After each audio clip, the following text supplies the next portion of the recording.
నేను శాసనసభ్యుడిగా ఉన్న కాలంలోనే 2 విడతలుగా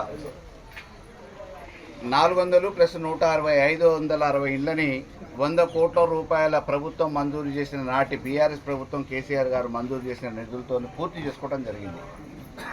ఆ పూర్తయిన ఇళ్లని ఆ రోజు ఉన్న నియమ నిబంధనల ప్రకారం కలెక్టర్ గారి పర్యవేక్షణలో ఆర్డీఓ గారి సమక్షంలో కెమెరాల మధ్యన లబ్ధిదారుల ఎంపిక పూర్తి చేసుకోవడం జరిగింది.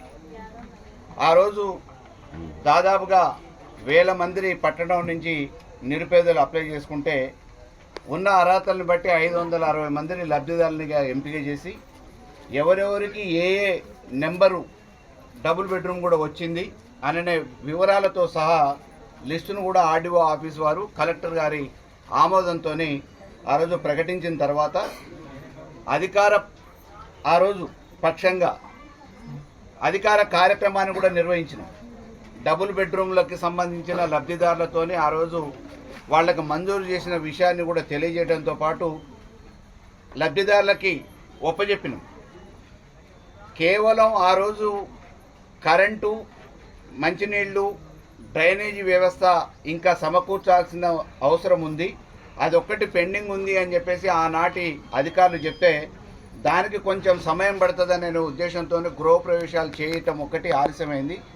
ఆ కారణంతో వెనువెంటనే ఎన్నికలు రావటం, ఎన్నికలలో మేము నిధులు మంజూరు చేయలేకపోవడంతో దాదాపుగా ప్రభుత్వం మారిన తర్వాత 2 సంవత్సరాలుగా కాలయాపన జరుగుతున్న ఇవాళ ప్రభుత్వం లక్షలాది కోట్లాది రూపాయలతోనే మేము కోదాన్ని అభివృద్ధి చేస్తున్నాం అని అంటున్నారు, రాష్ట్రాన్ని అభివృద్ధి చేస్తున్నాము, లక్షల రూపాయల కోట్లు ఖర్చు పెట్టి అని చెప్పేసి రేవంత్ రెడ్డి సర్కార్ చెప్తా ఉంది.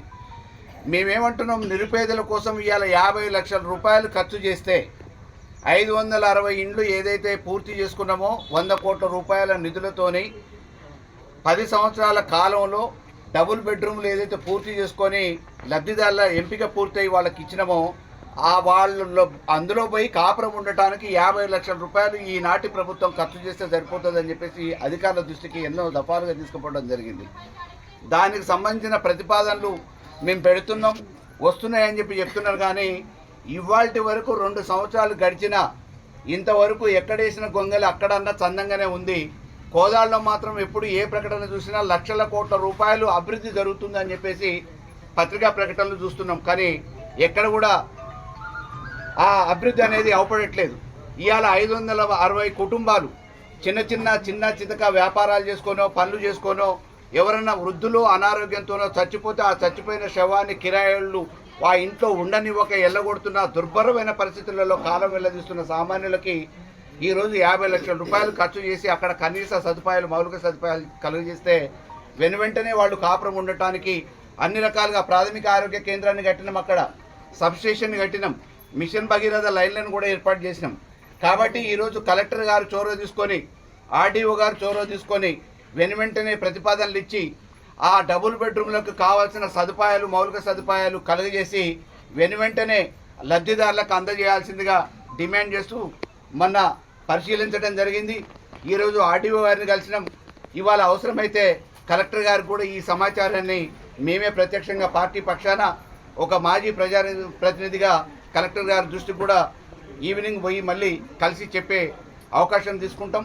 ఏది ఏమైనా ప్రభుత్వం వెంటనే జోక్యం తీసుకోవాలి.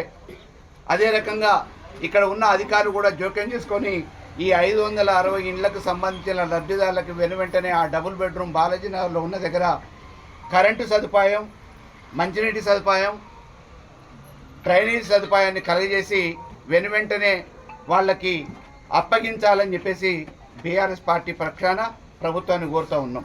చరిత్ర సృష్టించినోడు ఇప్పుడు ఆ చరిత్రని తిరగరాయబోతున్నాడు. అబద్ధాల గోడల్ని బద్దలు కొట్టి నిజాలను రాగా మీ ముందుంచబోతున్నాడు.